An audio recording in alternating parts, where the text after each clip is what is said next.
இந்த மாமியார்ஸ் எல்லாம் எதுக்கு இப்படி இருக்கிறாங்கன்ட்டே தெரியல.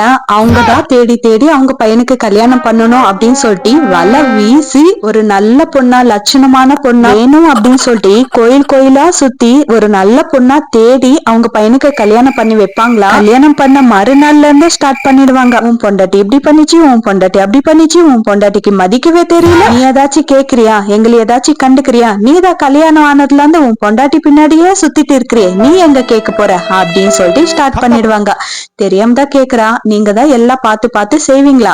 உங்களுக்கு பிடிச்ச மாதிரி தானே ஒரு பொண்ணு கூட்டிட்டு வந்து உன் பையனுக்கு கட்டி வைக்கிறீங்க. அதுக்கப்புறம் இது எனக்கு பிடிக்கல, இது இப்படி பண்ணுது அப்படி பண்ணுது அப்படின்னு சொல்லிட்டு எதுக்கு தப்பு சொல்லணும் அவங்க மேல?